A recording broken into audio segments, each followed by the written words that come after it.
यहाँ पर आए हुए हमारे सम्माननीय शास्त्री जी, बस सब हमारे भाई व बहनें व बच्चों को दास की तरफ से प्यार भरा विश्व रूपाय नमः, विश्व रूपाय नमः।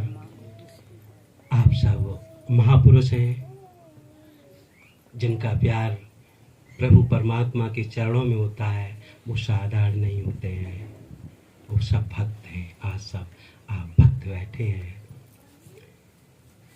शास्त्री जी ने बड़े मधुर वचनों के साथ हम सबको बहुत कुछ दाद दी है, बहुत कुछ समझाया है। आज भगवान कृष्ण के विचारों में हम लोग प्रवेश करेंगे, उनकी पवित्र विचार रूपी गंगा में स्नान करेंगे। थोड़ा समय है, थोड़े समय हम लोग विचार करते हैं। विचार एक औषध है। महापुरुषों, हम विचार करें। भगवान कृष्ण आए, हम सब जानते हैं। मीरा का भी नाम सुना है। मीरा ने भगवान कृष्ण से बहुत प्रेम किया है, जबकि मीरा भगवान कृष्ण के करीब 5,000 वर्ष के बाद आई। हम लोग विचार कर लेते हैं कि मीरा तो कृष्ण के पीछे घूमती थी, ऐसा नहीं था। यह ये विचार कर लें कि आज कृष्ण नहीं है, आज मेरे भगवान नहीं है, तो हम प्यार कैसे करें, प्रेम कैसे करें। ऐसा नहीं सोचना चाहिए, ऐसा नहीं सोचना चाहिए। यदि भगवान कृष्ण के शरीर से ही उन्हें प्रेम था, शरीर के द्वारा ही मुक्ति होती। हम सब जानते हैं रुक्मिणी जी तो उनके साथ ही रहती थी, पत्नी थी। फिर भी रुक्मिणी जी का भगवान के साथ नाम नहीं इतना आता, राधा कृष्ण आता है। राधा जी के बारे में हम विचार करें। राधा जी भगवान कृष्ण के करीब 700 वर्ष बाद राधा नाम आया है। भगवान कृष्ण के समय कोई राधा नाम नहीं था।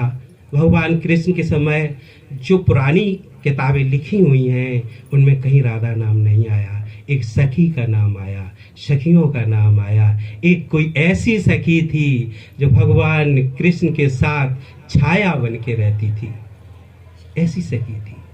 हम इस जगह पे विचार पूर्वक सोचें, ऐसा हम कोई न सोचे। क्या आज कृष्ण नहीं है, आज भी कृष्ण हम सबके साथ है। भगवान से कभी हम अलग हो सकते नहीं, और भगवान की भी ताकत नहीं जो हम सबसे अलग हो जाए। बस फर्क क्या है, हम समझ नहीं पाते हैं, हम सत्संग नहीं कर पाते हैं, इसलिए भगवान से हम अपने को अलग मान लेते हैं। संतों ने कहा भी है, देखें सुने कहें सभी, आपै रूप अपार, आपन चीना आपको भूला सब संसार। हमें खुद का पता नहीं। अभी यहाँ हम सब बैठे हैं, किसी से पूछो, हम सब जानते हैं, यही तो कहेंगे। हम घर को जानते हैं, नाती रिश्तेदारों को जानते हैं, धन दौलत को जानते हैं, सबको जानते हैं। लेकिन आप हम सबसे कोई उलट के पूछ ले, आप सबको जानते हैं, ठीक है, फिर आप क्या अपने को जानते हैं? फिर क्या कहेंगे? हाँ जानते हैं, हम एक अविनाशी आत्मा हूं। वो आत्मा कैसी है, कैसे पाई, कैसे जानी, ऐसा कुछ नहीं जान पाते हम। क्यों? कि हमने जब तक सत्संग नहीं किया, अच्छे संतों का संग नहीं किया, अनुभवी संतों का संग नहीं किया, जिसने इस परम पिता परमात्मा को, परम तत्व को नहीं जाना, जब तक जिसने नहीं जाना तब तक हम उस अविनाशी को नहीं जान सकते। हर जगह जैसे कृष्ण नाम, कृष्ण का अर्थ होता है आकर्षण। कृष्ण का अर्थ होता है आकर्षण, जो खींच ले अपनी तरफ। कृष्ण भगवान बांसुरी बजाते थे तो सखियां दौड़ी दौड़ी चली जाती थी। इसका मतलब क्या था? बांसुरी आज भी बजती है। बांसुरी में भी 9 छिद्र होते हैं और हम सब के अंदर भी 9 ही छिद्र हैं। जहां सत्संग होता है, जहां सत्संग होता है और जहां संत महापुरुष संत भगवान आते हैं, वहां पर वो उपदेश करते हैं, वो उस परम तत्व की चर्चा करते हैं। ये एक बांसुरी है। इस बांसुरी को हम सब सुन के दौड़े चले जाते हैं। कौन? जो उनके प्रेमी हैं। भगवान कृष्ण की गोपियां ग्वाल प्रेमी थे, इसलिए खिंचे चले जाते थे। इसी तरीके से जब सत्संग भगवान की जहां चर्चा होती है, भगवान के प्रेमी खिंचे चले जाते हैं। ये एक बांसुरी है। भगवान कृष्ण एक आकर्षण रूप एक तत्व थे, एक बीज थे। बीज रूप में समस्त संसार में वो आज भी विराजमान है। जैसे अपने क्षेत्र में आलू की खेती होती है, हमने सब लोगों ने आलू देखा है। जब खेत में आलू बोते हैं, गाड़ते हैं आलू, तो क्या कहते हैं? आलू गाड़ रहे हैं। हमने क्या गाड़ा? आलू। और जब वो उगा, वो आलू सड़ गया, नीचे वाला ऊपर उग गया, फिर क्या कहते हैं? अज्ञान पुरुष से पूछा जाए क्या ये आलू है? जो जानकार आलू का नहीं है वो क्या कहेगा? ये तो कोई घास है। क्या कहेगा? ये कोई घास है। क्यों? उसने आलू को जाना नहीं है। और जानकार क्या कहेगा? जानकार कहेगा आलू की खेती है, आलू है। तो आलू बोया तब भी आलू था, बीज रूप में क्या था? एक आलू था। उगा तब भी आलू है। इसी तरीके से जब तक हम उस परम तत्व को, कृष्ण तत्व को जान नहीं लेते हैं, तब तक हम उन्हें सब में देख नहीं पाते हैं। देख पाते नहीं, देख पाते। इसी तरीके से रुक्मिणी जी भगवान कृष्ण में पति देखती रही। उन्होंने क्या देखा? भगवान कृष्ण तो मेरे पति हैं। उन्होंने कृष्ण भगवान कृष्ण में भगवान नहीं देख पाए, भगवान नहीं देख पाए। इसीलिए भगवान कृष्ण का नाम रुक्मिणी कह के नहीं लेते हैं, राधा कह के लेते हैं। राधा ने भगवान कृष्ण में भगवान देखे हैं। जहां भी है राधा, उनके अंग संग भगवान है, देखती हैं। क्यों? तो उन्होंने तो उसमें ईश्वर देखा है। इसी तरीके से हम सब बैठे यहां ऐसे उच्च स्तर की तरफ चलें। हम हमारी बहनें माताएं अपने पति में परमात्मा देखने लगे। हमारे भाई पत्नियों में भी परमात्मा देखने लगे। ऐसी दृष्टि मिले। चित देखूं तित तू ही तू, और तेरे बिना और खालिक बिन खाली नहीं, सुई धरन को ठोर। सब में वही तो है। अब साधारण रूप में विचार करें, हम सब में कोई अविनाशी आत्मा है, इसमें कोई संशय है? सिर्फ हम जानते नहीं उसे, सिर्फ हम उसे जान नहीं पा रहे। आत्मा में किसी के मंतर है। सब एक जैसे ही पैदा होते हैं और एक जैसे ही मरते हैं। कोई अंतर है? कोई नहीं। हम उस राधा तत्व को, आत्मा को भी राधा तत्व कहा गया। राधा तत्व आत्मा को ही कहा गया। अब राधा राधा का विचार किया। हम थोड़ा समय भी थोड़ा है, थोड़ा समय अपनी पवित्र राधा मन स्वरूपी सरोवर में डुबकी लगाते हैं। संसार में कोई ऐसी सरोवर नहीं जो राधा जैसी पवित्र हो। आज पवित्र सरोवर में उनकी याद में हम डुबकी लगाते हैं। राधा में डुबकी लगाने के लिए सरोवर कैसी चाहिए? पवित्र मन रूपी सरोवर पवित्र चाहिए, तब राधा तत्व को जान सकते हैं। कबीरा मन निर्मल भया, कबीरा मन निर्मल भया, जैसे गंगा नीर पीछे पीछे हर फिरे, भई कबीर कबीर। राधा के पीछे पीछे कृष्ण चलते थे। क्यों? राधा तत्व पवित्र तत्व था। नाम पर विचार करें। राधा जो संतों ने करीब 700 अभी 700 वर्ष पूर्व दिया नाम, ऐसे नहीं दिया, बड़े विचारों के साथ दिया राधा नाम। राधा कहते हैं, राधा को उल्टा करें हम सब तो क्या बन जाएगा? धारा। जब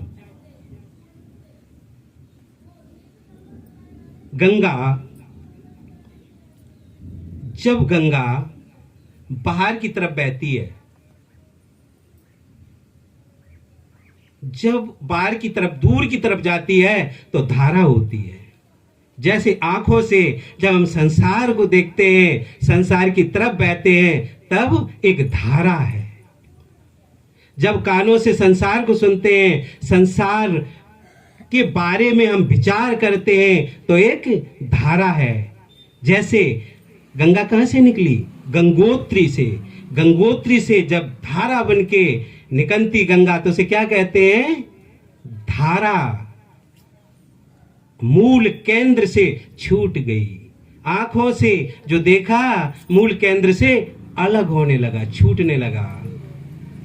हमारी इंद्रियां बाहर ले जाती हैं, थोड़ा समझने की कोशिश करना। हमारी इंद्रियां दूर ले जाती हैं, आंखें दूर ले जाती हैं। क्यों? अलग ही तो देखती, अपने को तो नहीं देख रही आंखें, कान अपने को तो नहीं सुन रहे, जुबान अपने को तो नहीं कह पा रही। क्यों? वो अभी जानती भी नहीं है। तो ये क्या है? धारा। अजब, यही धारा जब गंगा गंगोत्री के लिए मुड़ जाती है, गौमुख के लिए मुड़ जाती है, वापिस अपने मूल केंद्र के लिए मुड़ती है, तब वो राधा हो जाती है। तब हम उस राधा, पवित्र राधा का नाम लेते हैं। इसीलिए हर किसी के मुखारविंद पे राधा, राधा अंतर्मुख। अभी हम कैसे हैं? बाह्यमुख, बाहर देखते हैं। जो बाहर देखते वही तो जानते हैं, वही सीखते हैं। क्यों? कि हमारी इंद्रियां बाहर ले जा रही हैं। जब गुरु ज्ञान से ये इंद्रियां वापस लौट आए अपने मूल केंद्र की तरफ। भाई, आंख देखती है, आंख देखती है तो हम क्या देखते हैं? हमने किसी को देखा, आवाज आई, सुना। वो कौन मूल केंद्र अपने अंदर है जहां पर सब संग्रहित हो जाते हैं? वो मूल केंद्र राधा है। जब सारी इंद्रियां अंतर्मुख होती हैं, अपने अंदर, अपने में समाहित होती हैं, विचार रहित हो जाते हैं, मन बुद्धि बाणी परे, बाणी करे निरूप, कहे कबीर पारिख बिन हुआ भिकारी भूप। फिर हम भिकारी नहीं रहते हैं। जहां मन नहीं है, बुद्धि नहीं है, वाणी नहीं है, सब वापिस अब हम अंतर्मुख हो गए, अपने में शांत सरोवर। ये भी नहीं, हम अपने में शांत कब मान लेते हैं? जैसे किसी ने बता दिया त्रिकुटी पे कोई जोत है, कोई धुन है, जहां मन दृढ़ाते हैं वो ज्ञान नहीं होता है। कहे कबीर जहां मन दृढ़ाई, सोई बंधन जानो भाई। क्यों? जहां मन होगा वह बंधन है। हमें मनातीत होना, मन के पार जाना है। आंख न मूंदूं, कान न रूंदूं, काया कश न धारूं, और खुले नैन से हंस हंस देखूं, सुंदर रूप निहारूं। ऐसे परम तत्व के लिए जब प्राप्त होते हैं किसी संतों के द्वारा। ऐसे गुर ना करो, फंद ना पढ़ो, मंत्र सिखलावे, अंत समय जे मंत्र काम ना आवे। ऐसे साधो सहज समाधि भली, सहज में अवाक रह जाएं और प्रभु प्रभु सब तरफ दिखे। घट घट मेरा साइया, हर घट और संसार में मेरा प्रभु मेरा कन्हैया दिखे। ये ज्ञान है और कोई ज्ञान नहीं है। महापुरुषों, हम आगे आज हमें गाना आना नहीं आता है, हमने कभी गाया नहीं है कवि जीवन में। और कृष्ण भगवान के बारे में बहुत से भजन है, गाना है, बहुत रुचिकर है ना। आज भगवान के बारे में चर्चा थोड़ी और करते हैं, थोड़ा समय और लेते हैं आप लोगों का। भगवान जब वृंदावन छोड़ के मथुरा की तरफ जाते हैं, तब ग्वाल बाल गोपियां कितनी दुखी होती हैं। इसी तरीके से आप सब जब संत समागम उठ के जाता है, जो भक्त होते हैं उन्हें कितना दुख होता है, और जो भक्त नहीं उन्हें दुख नहीं होता है। भगत देख राजी भई, जगत देख रोई, असुअन जल सींच सींच, प्रेम बेल बोई। जाम सब की आंखों की आंसुओं की वेल है। कितना आज मुझे आनंद मिल रहा है। मैं आशा करता हूं कि आप लोगों को भी बड़ा आनंद आज के दिन मिलता होगा। हम सब कितने अच्छे हैं। जब मथुरा की तरफ कृष्ण जाते हैं, सब बिछुड़ते हैं, क्या दुख हुआ होगा। अब हम सब बिछुड़ेंगे, उठेंगे तो मुझे बड़ा दुख होगा। हो सकता है कुछ आप लोगों में भी दुखी हो। इस दिन वो मथुरा को चले गए। श्री कृष्ण का रथ मथुरा की ओर बढ़ने लगा। धरती का सीना फट गया, आसमां रोने लगा। भगवान कृष्ण चले आए, कंस का उद्धार किया। कैसी लीलाएं हम लोग सुनते हैं। और भगवान कृष्ण को गोपी ग्वालों की याद आती है, ये परम तत्व की याद आती है। हम लोगों को इतना प्रेम क्यों नहीं होता है? हम लोग तत्व से नहीं देखते, सिर्फ शरीर से देखते हैं। जब शरीर से देखते हैं तब मोह होता है, और जब तत्व से देखते हैं तब प्रेम होता है। प्रेम अकारण होता है, प्रेम में कोई कारण नहीं। जैसे पितामह भीष्म पितामह युद्ध में शरीर छलनी हो चुका उनका। कृष्ण भगवान अर्जुन का रथ आंक रहे, अर्जुन का साथ दे रहे। अर्जुन ने पितामह का शरीर छलनी कर दिया। मृत सैया पे लेटे हैं, फिर भी पितामह क्या कह रहे हैं? क्यों? यहाँ प्रेम टूटने का कारण है। जिसने किसी को मरा दिया हो, मृत की सैया पे लेटा दिया हो, वहां प्रेम टूटना चाहिए। फिर भी पितामह क्या कह रहे हैं? वाह कृष्ण, वाह वाह कृष्ण। कृष्ण के दर्शन के अभिलाषी हैं पितामह। पितामह कृष्ण का दर्शन करना चाहते हैं। आज क्या हम लोगों की ये दिशा होती है? हम लोगों के साथ थोड़ी कोई बात हो जाए तो क्या हम प्रेम में बिखर नहीं जाते हैं? हम लोग प्रेम नहीं करते हैं, हम लोग कारण से प्रेम करते हैं, हम लोग मोह करते हैं। वहां प्रेम टूटने का कारण है, प्रेम टूटने का कारण है। क्यों? कृष्ण भगवान सहयोग कर रहे हैं। अर्जुन ने मृत्यु शैया पे पितामह को लिटा दिया और फिर भी प्रेम टूटा नहीं। इसे हम अकारण प्रेम कहते हैं। भक्ति सूत्रों में भी आया है, प्रेम उसे कहते हैं जिसे कोई तोड़ न सके। आज मेरे भगवान कृष्ण का और गोपियों का प्रेम अकारण है। जो लोग वासना प्रद मानते हैं वो भूल करते हैं। वहां कोई वासना नहीं, निर्विकार प्रेम है, निर्विकार। अब उद्धव जाते हैं, प्रेम को कुछ कहना चाहे, अब उद्धव जाते हैं, कृष्ण भेजते हैं उद्धव को, कहते अब उन्हें वहां अच्छा नहीं लग रहा। उद्धव से कहते हैं, क्या कहते हैं, पदवी है यहाँ शायद एक, उद्धव मोए ब्रज बिसरत नाई,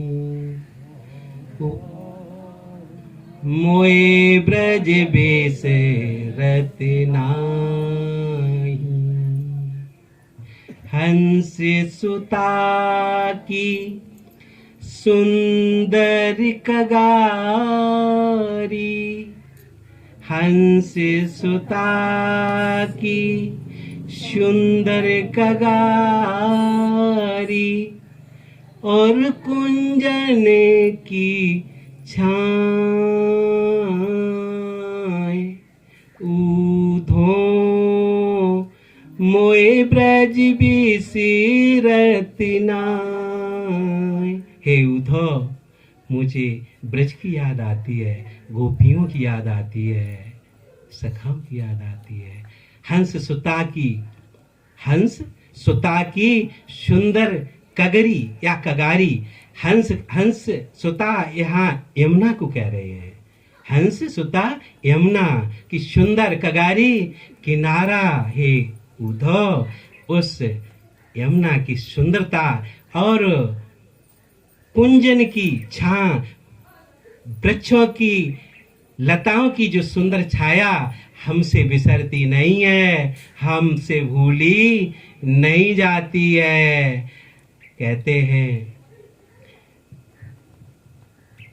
ग्वाल बाल सब करते कुलाहल, नाचत गे बाई। कृष्ण कहते हैं, हे उद्धव, हमारे सका जो ग्वाल बाल हैं, कुलाल माने हल्ला करते थे, शोर मचाते थे, एक दूसरे की बाएं पकड़ पकड़ के नाचते थे। मुझे बिसरता नहीं है, भूलता नहीं है। कृष्ण कितनी याद कर रहे हैं। इसी तरीके से मेरे कहने का भाव है, जो मेरे महापुरुषों में, जो संतों में, इसी तरीके से सत्संग से, प्रभु की चर्चा से, प्रभु से प्रेम हो जाता है। यहाँ से जाने के बाद भी जो बिसरते नहीं, भूलते नहीं, उन्हें भगवत तत्व की प्राप्ति होती है। अन्यथा जो यहाँ से जाके भूल जाते हैं, जिनकी लगन टूट जाती है, वो इस परम तत्व को समझ नहीं पाते हैं। इसलिए शब्द कहा है हमने, एक रखा है इसमें। और समय भी काफ़ी हो रहा है, लेट तो वैसे भी हो गए हैं, तो जो भी समय ज़्यादा हुआ हो उसको माफ़ करना। और दास अपनी वाणी को यहीं विराम देता है। प्यार और सत्कार से कहिए, विश्व रूपाय नमः प्रभु, विश्व रूपाय नमः, विश्व रूपाय